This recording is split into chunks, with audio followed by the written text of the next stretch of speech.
Salut tout le monde, j'espère que vous allez bien. Donc aujourd'hui, nouvelle vidéo zapping. Aujourd'hui les amis, on retourne sur X se regarder pas mal de posts, même si j'ai galéré à trouver des news croustillantes, parce qu'en vrai de vrai, il n'y a pas grand chose en ce moment. Ça parle beaucoup du RN, de CNews et de Bardella, grosso merdo. Bref, on ne perd pas de temps, petit like pour la force, petit commentaire pour le référencement. Let's go.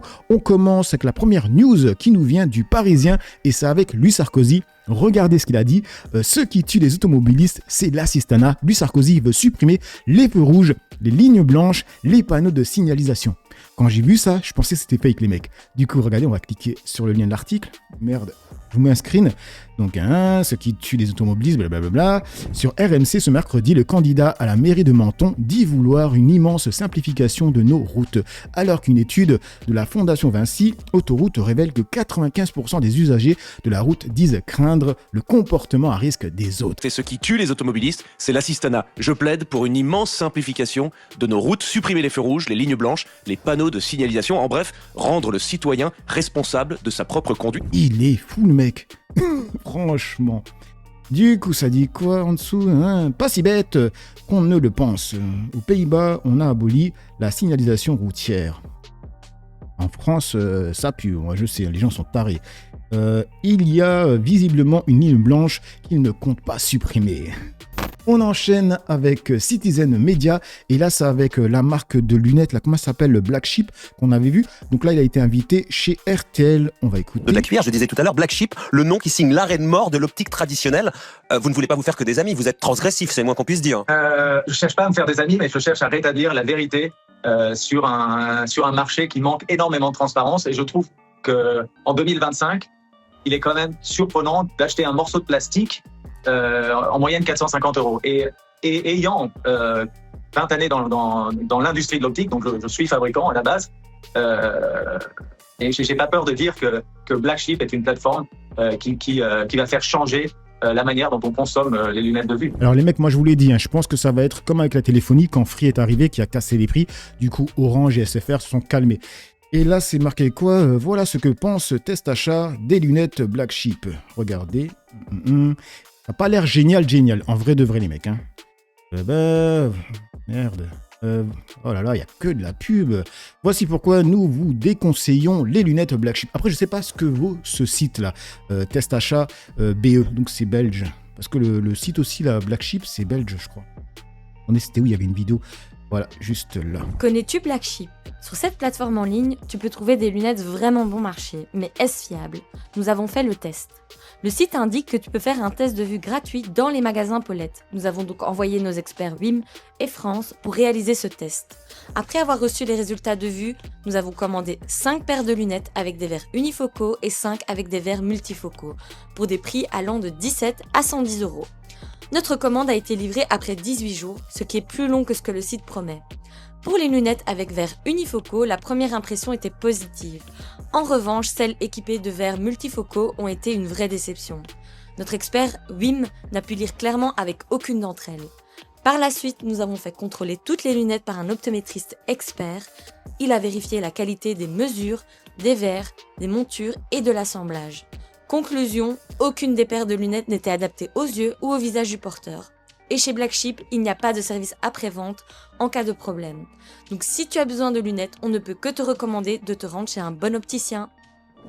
Ok, après, je pense que cette marque va faire une chose, c'est faire avancer les tarifs sur les montures, parce qu'ils se touchent sur les montures, les mecs, franchement. Du coup, on enchaîne avec Marcel, c'est marqué l'apolissement. Oui, c'est l'histoire avec les flics qui avaient percuté le motard. Donc là, le procès a commencé. Oui, ils sont tous les deux à la barre. Il y a d'abord le plus âgé, le major de police, il a 54 ans, il était au volant au moment des faits. Et le deuxième, âgé de 26 ans, lui était côté passager. Ce jour-là, il roule très vite et il se déporte brutalement sur la voie de droite sans clignotant parce que, disent-ils, le policier assis côté passager, le plus jeune, était malade. Il avait envie de vomir, il était complètement avachi. Sauf qu'à ce moment-là, arrive un motard qu'il percute. Le policier côté passager va même sortir la main par la fenêtre et rabattre brutalement le rétroviseur du motard. Il a vacillé, manqué de tomber. Il a eu peur de mourir ce jour-là. Écoutez-le au micro de Chloé Berthaud. J'ai peur de mourir. Juste avant l'impact, déjà, un an jour pour jour, en plus, avant cet impact-là, j'ai eu un accident à 30 km/h où je suis tombé. Juste avant l'impact, je sais que si ça touche et que je tombe, avec les voitures, avec les trafics qu'il y a derrière, je sais que je peux y passer, ou en tout cas très très mal finir. Donc oui, après. Mais mec, moi je suis un motard. En fait, quand tu fais de la moto, tu sais le poids d'une moto. Tu sais juste quand t'es dessus, quand tu tombes, si tu tombes avec, tu captes un peu, tu vois. Tomber à pleine vitesse, encore pleine vitesse, déjà quand tu dépasses les 50 km/h, tu peux claquer, tu vois. C'est une folie. Là, sur le périph', on voyait les voitures. C'est-à-dire que le mec, s'il tombe, les voitures derrière, elles n'ont même pas le temps de freiner, les mecs. Elles n'ont pas le temps. Avec les images, le fait de pouvoir analyser ce qui s'est passé, etc., clairement, je suis passé à pas grand-chose, à la mort ou l'handicap. Actuellement, dans cette salle d'audience qui est comble, les deux policiers semblent très mal à l'aise et peinent à trouver des réponses cohérentes aux questions de la présidente. Et pourtant, l'interrogatoire par les différents avocats n'a pas encore débuté. L'autre fois, on a vu un post qui parlait d'un article qui disait que le flic avait dit qu'il voulait prendre une sortie. Franchement, les amis, la justice le dira. La justice le dira. On sait déjà ce qu'il en est. On a la vidéo, les mecs. Du coup, j'ai même la sortie du gars, du procès, donc encore Marcel, la réaction d'Hugo, le motard percuté volontairement par une voiture de police sur la 4 à la sortie de l'audience. Ça s'est bien passé, soulagé, je suis content de tout dérouler, de la vérité, les différents éléments qu'on a pu aborder et qu'on a pu faire sortir. Content dans l'ensemble, après un peu déçu sur la partie réquisition, parce que j'aurais attendu une partie ferme dans les 18 mois, alors que là c'est que 18 mois de sursis. Mais sinon dans l'ensemble, plutôt content et soulagé. 18 mois de sursis. J'aimerais bien entendre l'intitulé de l'accusation.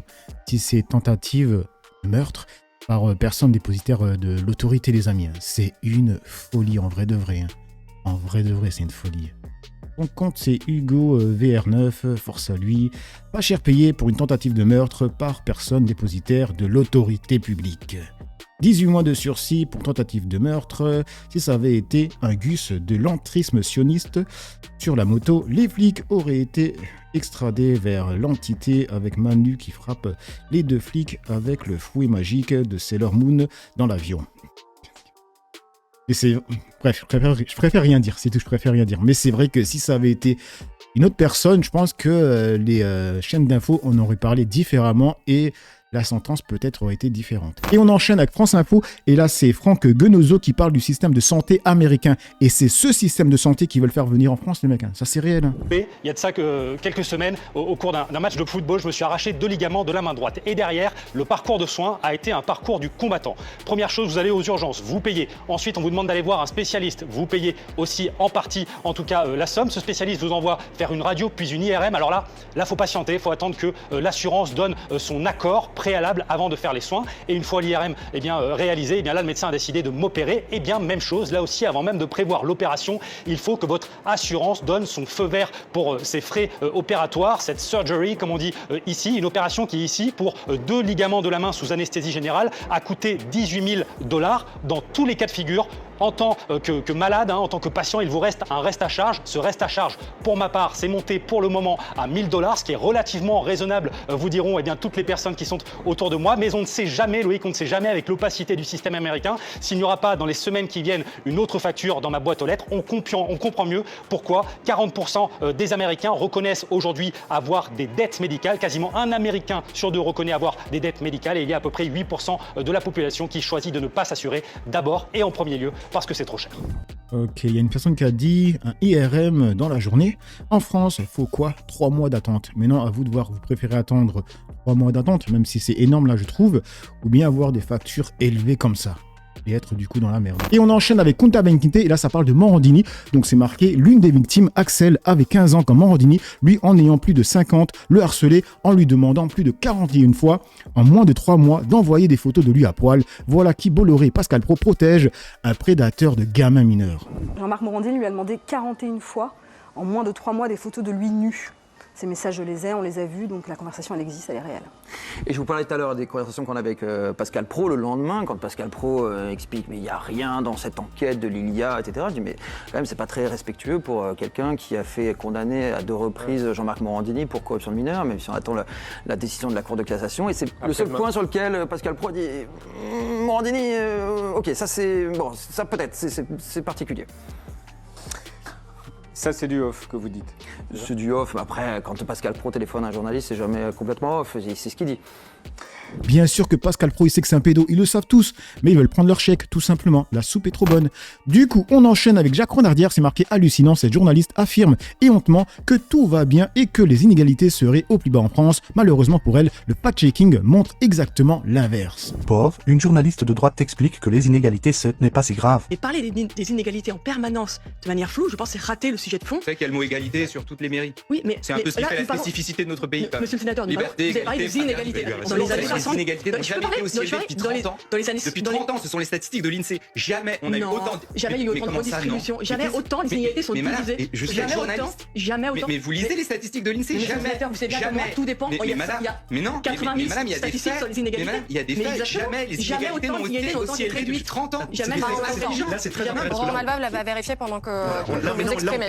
C'est le cœur. A few moments later. Vous avez des chiffres pour nous, vous avez effectivement, selon l'INSEE, les 0,1% de Français les plus aisés gagnent en moyenne 167 fois plus que le quart des foyers les plus modestes. Donc ça, c'est des statistiques. Effectivement, c'est une envolée qui s'est beaucoup creusée dans ces 20 dernières années. Donc ça fait je dirais la pyramide de répartition des revenus, enfin des revenus et de ce qu'on gagne en France n'a jamais été aussi inégalitaire. Enfin, ça... Du coup, il y a quoi là? C'est quoi? C'est typique. Mort de rire, l'humiliation est plus que méritée. Doit apporter des réponses à la question de l'inflation. Elle est en train de décélérer. Elle est, voilà encore un fait, la plus faible d'Europe. Mais ouais, ça va bien l'inflation en France. Mais bien sûr. Mais d'ailleurs, les gens se sont chauffés pour pas cher. Il n'y a eu aucun stress sur l'électricité. Il n'y a pas un pays en Europe qui a pris les mesures que nous avons prises pour justement protéger les Français. Les Français se baladent dans les supermarchés puis remplissent leur caddie de tout ce qu'ils trouvent et ça cartonne. D'ailleurs, les salaires augmentent. Pardon, c'est un discours. Les gens rajeunissent même d'ailleurs. Non, comment ça se passe? Les morts ressuscitent. Non, mais il faut créer une religion à ce stade, monsieur Galli. Non, mais monsieur Galli, à ce stade, il faut créer un nouveau monothéisme. Je vous laisse là, Emmanuel Macron, c'est un prophète.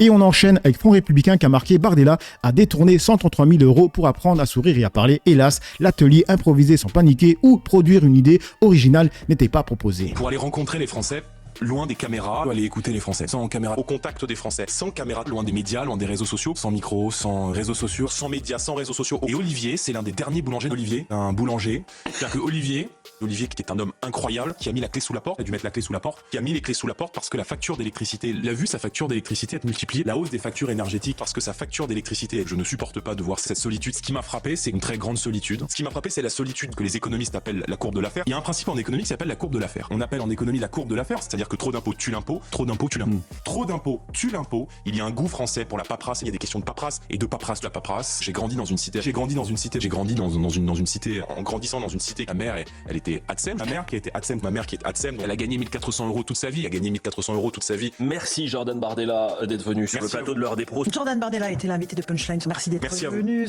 Merci Jordan Bardella d'être venu. Merci Jordan Bardella et à très vite. Et on continue avec le RN, donc là c'est Impact qui a marqué Flash. Les premières tensions entre Marine Le Pen et Bardella.